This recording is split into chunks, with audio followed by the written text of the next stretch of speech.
ತಾಲೂಕಿನ ಪುರಡಗಡ್ಡೆ ಗ್ರಾಮದ ಯುವ ಮುಖಂಡರಾದ ಸುನಿಲ್ ಹಾಗೂ ರವಿಕುಮಾರ್ ಸಹೋದರರು ತಮ್ಮ ಆದಾಯದ ಒಂದು ಭಾಗವನ್ನು ಸಮಾಜ ಸೇವೆಗೆ ಮೀಸಲಿಡುವ ಉದಾತ್ತ ಮನೋಭಾವದಿಂದ ಗ್ರಾಮದ 30ಕ್ಕೂ ಹೆಚ್ಚು ಬಡ ರೈತ ಕುಟುಂಬಗಳಿಗೆ ಜೀವನೋಪಾಯದ ಉದ್ದೇಶದಿಂದ ಗೋದಾನ ಮಾಡಿ ಇತರರಿಗೆ ಮಾದರಿಯಾಗಿದ್ದಾರೆ. ಬುಧವಾರ ತಾಲೂಕಿನ ಪುರಡಗಡ್ಡೆ ಗ್ರಾಮದಲ್ಲಿ ನಡೆದ ಈ ಕಾರ್ಯಕ್ರಮಕ್ಕೆ ಸಂಸದ ಡಾಕ್ಟರ್ ಕೆ ಸುಧಾಕರ್ ಅವರು ಆಗಮಿಸಿ ಯುವ ಮುಖಂಡರ ಈ ಮಾನವೀಯ ಹಾಗೂ ಸಮಾಜಮುಖಿ ಕಾರ್ಯವನ್ನು ಹೃದಯಪೂರ್ವಕವಾಗಿ ಶ್ಲಾಘಿಸಿದರು. ತಾವು ಮಾತ್ರ ಸುಖವಾಗಿರುವುದಲ್ಲದೆ ತಮ್ಮ ಸುತ್ತಲಿನವರು ಉತ್ತಮ ಜೀವನ ನಡೆಸಬೇಕು ಎಂಬ ನಿಸ್ವಾರ್ಥ ಭಾವನೆಯಿಂದ ಗೋದಾನ ಮಾಡಿರುವುದು ಅತ್ಯಂತ ಸಂತೋಷದ ಸಂಗತಿ. ಇಂತಹ ಕಾರ್ಯಗಳು ಸಮಾಜದಲ್ಲಿ ಸಕಾರಾತ್ಮಕ ಬದಲಾವಣೆಗೆ ದಾರಿ ಮಾಡಿಕೊಡುತ್ತದೆ ಎಂದು ಹೇಳಿದರು. ಗೋವು ಮನುಷ್ಯನಿಗೆ ಪೋಷಕ ಶಕ್ತಿಯನ್ನು ನೀಡುವ ಜೊತೆಗೆ ಶಾಂತಿ, ಸಾಮ್ಯತೆ ಹಾಗೂ ತ್ಯಾಗದ ಪ್ರತೀಕವಾಗಿದೆ. ಕಷ್ಟದ ಹಾದಿ ದಾಟಿ ಬಂದ ಈ ಸಹೋದರರು ಬಡವರ ನೋವನ್ನು ಅರಿತು ಶ್ರಮದ ಮೂಲಕ ಇಂದು ತಮ್ಮ ಕಾಲಿನ ಮೇಲೆ ನಿಂತು ಇತರರಿಗೆ ಸಹಾಯ ಮಾಡುವ ಮಟ್ಟಕ್ಕೆ ಬೆಳೆದಿರುವುದು ನಿಜಕ್ಕೂ ಶ್ಲಾಘನೀಯವಾಗಿದೆ. ಗೋದಾನದ ಮೂಲಕ ಅವರು ಜನಮನ ಗೆದ್ದಿದ್ದು ಸಮಾಜಕ್ಕೆ ಪ್ರೇರಣಾದಾಯಕ ಸಂದೇಶವನ್ನು ನೀಡಿದ್ದಾರೆ ಎಂದು ಸಂಸದರು ಪ್ರಶಂಸಿಸಿದರು. ಇಂತಹ ಸಮಾಜ ಸೇವಾ ಕಾರ್ಯಗಳಿಗೆ ಸಮಾಜದಿಂದ ಪ್ರೋತ್ಸಾಹ ದೊರೆತರೆ ಇವರಿಗೆ ಇನ್ನಷ್ಟು ಉತ್ಸಾಹ ಸಿಗುವುದರ ಜೊತೆಗೆ ಇತರರು ಸಹ ಇಂತಹ ಮಾನವೀಯ ಕಾರ್ಯಗಳಲ್ಲಿ ತೊಡಗಿಸಿಕೊಳ್ಳಲು ಪ್ರೇರೇಪಿತರಾಗುತ್ತಾರೆ. ಪರರ ಕಷ್ಟವನ್ನು ಅರಿತು ಉತ್ತಮ ಮೌಲ್ಯಗಳನ್ನು ಅಳವಡಿಸಿಕೊಂಡಿರುವ ಈ ಸಹೋದರರು ಮುಂದೆಯೂ ಇನ್ನಷ್ಟು ಸಮಾಜಮುಖಿ ಕಾರ್ಯಗಳನ್ನು ಕೈಗೊಳ್ಳಲಿ ಎಂದು ಅವರು ಹಾರೈಸಿದರು. ಗ್ರಾಮದಲ್ಲಿ ನಮ್ಮ ಯುವ ಮುಖಂಡರುಗಳು ಸುನಿಲ್ ಅವರು, ರವಿ ಅವರು, ನಮ್ಮ ಕೃಷ್ಣಮೂರ್ತಿ ಅವರ ನೇತೃತ್ವದಲ್ಲಿ ಇವತ್ತು ಇದು ಒಳ್ಳೆ ಕಾರ್ಯಕ್ರಮ ಆಗಿದೆ. ಇವತ್ತು ಗೋದಾನ ಮಾಡುವಂತ ಕಾರ್ಯಕ್ರಮ ಆಗಿದೆ. ಇವತ್ತು ಸುಮಾರು ಈ ಗ್ರಾಮದ ಅರ್ಧದಷ್ಟು ಜನರಿಗೆ, ಕುಟುಂಬಗಳಿಗೆ ಉಚಿತವಾಗಿ ಗೋದಾನವನ್ನ ಮಾಡಿ ಇವತ್ತು ಸಂಸ್ಕಾರವನ್ನ ಮೆರೆದಿದ್ದಾರೆ. ಸಂಸ್ಕೃತಿಯನ್ನ ಗಟ್ಟಿ ಮಾಡುವಂತ ಕೆಲಸ ಮಾಡಿದ್ದಾರೆ ನಮ್ಮ ದೇಶದ. ತಮಗೆಲ್ಲ ಗೊತ್ತಿರೋಂಗೆ ಗೋದಾನ ಎಲ್ಲ ದಾನಗಳಿಗಿನ್ನ ಒಂದು ಸರ್ವಶ್ರೇಷ್ಠ ದಾನ ಆಗಿದೆ.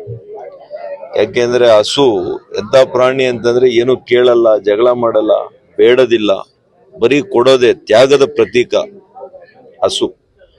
ಬರೀ ಕೊಡದೆ ಹಾಲು ಕೊಡುತ್ತೆ, ಇವತ್ತು ಮೊಸರು ಕೊಡುತ್ತೆ, ತುಪ್ಪ ಕೊಡುತ್ತೆ, ಬೆಣ್ಣೆ ಕೊಡುತ್ತೆ, ರೈತನಿಗೆ ಸಗಣಿ ಕೊಡುತ್ತೆ, ರೈತನಿಗೆ ಗೋಮೂತ್ರ ಕೊಡ್ತದೆ. ಆ ಗೋಮೂತ್ರ ಇವತ್ತು ಎಷ್ಟೋ ಔಷಧಿಗಳಿಗೆ ಇವತ್ತು ಅದನ್ನು ಉಪಯೋಗ ಮಾಡುವಂತ ಇವತ್ತು ವ್ಯವಸ್ಥೆ ಇದೆ. ಹಾಗಾಗಿ ಗೋಮಾತೆಯ ಸೇವೆಯ ಜೊತೆಗೆ ಇವತ್ತು ಬದುಕು ಕಟ್ಟಿಕೊಡುವಂತ ಕೆಲಸ ಇವತ್ತು ಈ 35 ಕುಟುಂಬಗಳಿಗೆ ಏನೋ ಇವತ್ತು ಆ ಕುಟುಂಬಕ್ಕೆ, ಆ ಜೀವನಕ್ಕೆ ಸಹಾಯ ಆಗುವಂತ ಒಂದು ಗ್ಯಾರಂಟಿ, ಬದುಕಿಗೆ ಗ್ಯಾರಂಟಿ, ಜೀವನಕ್ಕೆ ಗ್ಯಾರಂಟಿ ಕೊಡುವಂತ ಒಂದು ಯೋಜನೆಯನ್ನ ಇವತ್ತು ಗೋದಾನ ಮೂಲಕ ಕೊಟ್ಟಿದ್ದಾರೆ.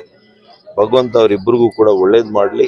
ಇಂಥ ಯುವಕರು ಮತ್ತಷ್ಟು ಎಲ್ಲ ಗ್ರಾಮಗಳಲ್ಲಿ ಬಂದು ಮುಂದೆ ಪರರಿಗೆ ಉಪಯೋಗ, ಪರರ ಬಗ್ಗೆ ಆಲೋಚನೆ ಮಾಡುವಂಥದ್ದು, ಈ ರೀತಿಯ ಮಾನವತಾ ಲಕ್ಷಣಗಳನ್ನ ನಮ್ಮ ಕ್ಷೇತ್ರದಲ್ಲಿ ನಮ್ಮ ಯುವಕರು ಮಾಡ್ತಾ ಇರ್ತಕ್ಕಂಥದ್ದು ನನಗೆ ಅತೀವ ಸಂತೋಷ ಆಗಿದೆ. ಗೋದಾನ ಮಾಡಿದ ಪುರಡಗಡ್ಡೆ ಸುನೀಲ್ ಹಾಗೂ ರವಿಕುಮಾರ್ ಸಹೋದರರು ಕಾರ್ಯಕ್ರಮದಲ್ಲಿ ಮಾತನಾಡಿ, ಹುಟ್ಟಿ ಬೆಳೆದ ನಮ್ಮ ಊರಿಗೆ ಏನಾದರೂ ಮಾಡಬೇಕೆಂಬ ಉದ್ದೇಶದಿಂದ ನಮ್ಮ ಸಂಪಾದನೆಯ ಒಂದಿಷ್ಟು ಸಮಾಜಕ್ಕೆ ಮೀಸಲಿಟ್ಟಿದ್ದೇವೆ. ನಮ್ಮ ಊರಿನಲ್ಲಿ ಬಹುಪಾಲು ಜನ ರೈತಾಪಿ ವರ್ಗದವರಾಗಿರುವುದರಿಂದ ಅವರ ಜೀವನೋಪಾಯಕ್ಕೆ ಸಹಾಯವಾಗಲಿ ಎಂಬ ಉದ್ದೇಶದಿಂದ 30ಕ್ಕೂ ಹೆಚ್ಚು ಗೋವುಗಳನ್ನು ದಾನ ಮಾಡಿದ್ದೇವೆ ಎಂದು ತಿಳಿಸಿದರು. ನಮ್ಮ ಪೋಷಕರು ನಮಗೆ ಸದಾ ಉತ್ತಮ ಗುಣವನ್ನು ಕಲಿಸಿದ್ದಾರೆ. ಇರುವಷ್ಟು ದಿನ ನೆರೆಹೊರೆಯವರನ್ನು ಕೈಲಾದಷ್ಟು ಸಹಾಯ ಮಾಡಬೇಕು ಎಂಬ ಸಂಸ್ಕಾರವನ್ನ ಅವರು ಬೆಳೆಸಿದ್ದಾರೆ. ಅದೇ ಹಾದಿಯಲ್ಲಿ ನಾವು ಸಾಗುತ್ತಿದ್ದು ಇಂದು ಗೋದಾನ ಮಾಡುವ ಮೂಲಕ ಆ ಕನಸನ್ನು ಸಕಾರಗೊಳಿಸಿದ್ದೇವೆ. ಇದರಲ್ಲಿ ಯಾವುದೇ ರಾಜಕೀಯದ ಉದ್ದೇಶವಿಲ್ಲ, ಬೇರೆ ಯಾವ ಲಾಭದ ನಿರೀಕ್ಷೆಯೂ ಇಲ್ಲ ಎಂದು ಅವರು ಸ್ಪಷ್ಟಪಡಿಸಿದರು. ಗೋದಾನ ಅನ್ನೋದು ಎಲ್ಲದಕ್ಕಿಂತ ಒಂದು ಶ್ರೇಷ್ಠವಾದ ದಾನ. ಮತ್ತೆ ಎರಡನೇದು, ಅದರಿಂದ ಎಲ್ಲ ಕುಟುಂಬಗಳು ಕೂಡ ಒಂದು ಅನುಕೂಲ ಆಗ್ತದೆ. ಬೇರೆ ಏನೇ ಕೊಟ್ಟರು ಕೂಡ ಅನುಕೂಲ ಆಗಂತ ಕಾರ್ಯಕ್ರಮ ಅಲ್ಲ ಅದು. ಹಂಗಾಗಿ ಈ ಕಾರ್ಯಕ್ರಮ ಒಳ್ಳೇದಂತೇಳಿ ನಮ್ಮ ಮುಖಂಡರು ಎಲ್ಲ ಹೇಳಿದಕ್ಕೆ ಅದೇ ತರ ಮಾಡಿದ್ವಿ. ನಿಮ್ ಗ್ರಾಮದಲ್ಲೇ ಕೊಡಬೇಕು, ಯಾರಿಗೆ ಆಯ್ಕೆ ಮಾಡಿ ಯಾವ ರೀತಿ ಆಯ್ಕೆ ಮಾಡಿದ್ರೆ ಇಷ್ಟ ಅಲ್ಲ ಅಂದ್ರೆ ಇದು ಇಂಡಿವಿಜುವಲ್ ಆಯ್ಕೆ ಏನಂತಾರಲ್ಲ, ಯಾರು ಬಂದು ನಾವು ಹಸುವನ್ನು ಸಾಕಣೆ ಮಾಡ್ತೀವಿ, ಯಾರು ಅದನ್ನ ಪೋಷಣೆ ಮಾಡ್ತೀವಿ ನಾವು ಅನ್ನೋದಕ್ಕೆ ಎಲ್ಲರಿಗೂ ಕೊಟ್ಟಿದ್ವಿ. ಇದರಲ್ಲಿ ಯಾರು ನಮ್ಗೆ ಅಸ್ಮತ್ ಅನನುಕೂಲ ಇದೆ, ಸಾಕೋದಕ್ಕೆ ಆಗಲ್ಲ, ಮತ್ತೆ ಮನೆಯಲ್ಲಿ ಯಾರು ನೋಡುವಂತವ್ರು ಇಲ್ಲ ಅಂದವ್ರಿಗೆ ಇಲ್ಲ ಅಷ್ಟೇನೆ. ಬಟ್ ಎಲ್ಲ ಬೇಕಂದವ್ರಿಗೆ ಎಲ್ಲರಿಗೂ ಕೊಟ್ಟಿದ್ವಿ. ಗೋದಾನ ಕೊಡುವಂತ ಆಲೋಚನೆ ಯಾಕೆ ಕೊಡ್ಬೇಕು? ಆಲೋಚನೆ ಅಂದ್ರೆ ಸಂಕ್ರಾಂತಿ ಹಬ್ಬ. ಸಂಕ್ರಾಂತಿ ಅಂದ್ರೆ ಒಂದು ದನ ಕರುಗಳ ಹಬ್ಬ ಅಂತ ನಮ್ಮ ವಾತಾವರಣದಲ್ಲಿ, ನಮ್ಮ ಒಂದು ಈ ಕಡೆ. ಹಂಗಾಗಿ ಈ ಹಬ್ಬಕ್ಕೆ ಅದೇ ಹಸು ಕೊಟ್ಟನೆ ಒಳ್ಳೆ ಅಂತೇಳಿ ಕೊಟ್ಟಿದ್ದೀವಿ. ಸೊ ನೀವು ಬಡತನದಲ್ಲಿ ಹುಟ್ಟಿ ಬಡವರ ಕಷ್ಟಗಳು ಗೊತ್ತಾಗಿ ಈ ತರ ದಾನಗಳು ಕೊಡುವಂತ ಮುಖಾಂತರ ಏನಾದ್ರು ಗಮನ ಸೆಳೀತಿದ್ದೀರಾ ಅಥವಾ ಮುಂದಿನ ಚುನಾವಣೆಗಳ ಮುಂದೆ ಇಲ್ಲ ಚುನಾವಣೆ ಆದಿಲ್ಲ, ಬಟ್ ನೀವು ಮೊದಲು ಹೇಳ್ತಾರನೆ ಅದು ನಮ್ಗೊಂದು ಕನಸಿತ್ತು, ನಮ್ಮ ಹಳ್ಳಿಗೆ ಏನೋ ಒಂದು ಮಾಡೋಣ ಅನ್ನೋದು ಕನಸಿತ್ತು. ಮುಂಚೆಯಿಂದನೂ ದೇವಸ್ಥಾನಕ್ಕೆ ಇರ್ಬೋದು, ಸ್ಕೂಲ್ಗೆ ಇರ್ಬೋದು, ಎಲ್ಲ ಮಾಡ್ತಾನೆ ಬಂದಿದ್ವಿ. ನಮ್ಮ ಹಳ್ಳಿಯಲ್ಲಿ ಏನೇ ಕೇಳಿದ್ರು ಯಾರೇ ಕೇಳಿದ್ರು ಕೂಡ ಸಹಾಯ ಮಾಡ್ತಾನೆ ಬಂದಿದ್ವಿ. ಬಟ್ ಈಗ ಇನ್ನೊಂದು ರೀತಿಯಲ್ಲಿ ಇದು ಒಂಥರ ದೊಡ್ಡ ಕಾರ್ಯಕ್ರಮ ತರ ಮಾಡಿದ್ವಿ. ಎಷ್ಟು ಜನಕ್ಕೆ ಹಸುಗಳನ್ನು ದಾನ ಮಾಡಿದ್ದೀರಾ? ಒಟ್ಟು 30-35 ಜನ ಗಂಟೆ ಕೊಟ್ಟಿದ್ವಿ ಸರ್. ಇಲ್ಲಿ ಮುಂದೆ ಯಾರನ್ನ ಬಂದ್ರು ಕೂಡ ಮತ್ತೆ ಕೊಡ್ತೀವಿ. ಇನ್ನು ಎಷ್ಟು ಕೊಡಬೇಕಂತ ಆಲೋಚನೆ ಇದೆ? ಇದೇ ಗ್ರಾಮದಲ್ಲಿ ಕೊಡಬೇಕು? ಇಲ್ಲ ಸದ್ಯಕ್ಕೆ ಇಲ್ಲೇ ಅನ್ಕೊಂಡಿದ್ವಿ. ಮುಂದೆ ದೇವರ ಶಕ್ತಿ ಕೊಟ್ಟರೆ ಮುಂದೆ ಬೇರೆ ಕಡೆ ನೋಡಿ. ಇದಕ್ಕೆಲ್ಲ ಯಾರೆಲ್ಲ ಸಹಕಾರ ಕೊಟ್ಟಿದ್ದಾರೆ? ನಮ್ಮ ಅಣ್ಣ ಮೈನ್ 3 ಕಡೆ ನಮ್ಮ ಅಣ್ಣನೇ, ಆಮೇಲೆ ನಮ್ಮ ಗಂಡ ಮತ್ತೆ ನಮ್ಮ ಊರಿನ ಮುಖಂಡರು ಮತ್ತೆ ನಮ್ಮ ಸ್ನೇಹಿತರು ಕೃಷ್ಣಮೂರ್ತಿ ಅಣ್ಣ ಇರ್ಬೋದು ಮತ್ತೆ ನಾಗೇಶ್ ಎಲ್ಲ ಕೂಡ ಸಹಕಾರ ಮಾಡಿದ್ದಾರೆ. ಯಶಸ್ವಿಯಾಗಿ ಎಂಟೂರು ಬಂದು ಅವ್ರ ಹಸ್ತಾಂತರಗಳು ಕೊಟ್ಟಿದ್ದೀರಾ? ಅದೊಂದು ಖುಷಿ ಆಗಿದೆ. ಮಾನ್ಯ ಸಂಸದರು ನಮಗೋಸ್ಕರ ಪಾಪ ಬಿಡುವು ಮಾಡಿಕೊಂಡು ನಾವು ಹೇಳಿದ ಟೈಮ್ ಬಂದು ಪಾಪ ಇದೊಂದು ಕಾರ್ಯಕ್ರಮ ನೆರವೇರಿಸಿಕೊಟ್ಟಿದ್ದಾರೆ. ಅವ್ರಿಗೆ ಕೂಡ ನಾವು ಧನ್ಯವಾದಗಳನ್ನು ತಿಳಿಸ್ತೀನಿ. ಮತ್ತೆ ಕೇಶವ ಅಣ್ಣ ಇರ್ಬೋದು, ಮತ್ತೆ ನಮ್ಮ ರಾಜಣ್ಣ ಆಲ್ಗುರ್ಕಿ ಅವರು ಕೂಡ ಈ ಕಾರ್ಯಕ್ರಮ ಬಂದಿದ್ದಾರೆ. ಕೃಷ್ಣಮೂರ್ತಿ ಇರ್ಬೋದು, ಮತ್ತೆ ದಿಬ್ಬೂರ್ ಮಹೇಶ್, ಮತ್ತೆ ಇದಕ್ಕೆ ಮೈನು ನಮ್ಮ ಸ್ನೇಹಿತರು ಅವ್ರು ತುಂಬಾ ಸಹಾಯ ಮಾಡಿದ್ದಾರೆ. ಮತ್ತೆ ಇದೇ ಗ್ರಾಮ ಪುರದಗಡ್ಡೆ ಕೃಷ್ಣಣ್ಣ ಅಂತ ಅವರು ಕೂಡ ಕಾರ್ಯಕ್ರಮ ಬಂದಿದ್ದಾರೆ. ಅದು ಸಂತೋಷ ಇದೆ.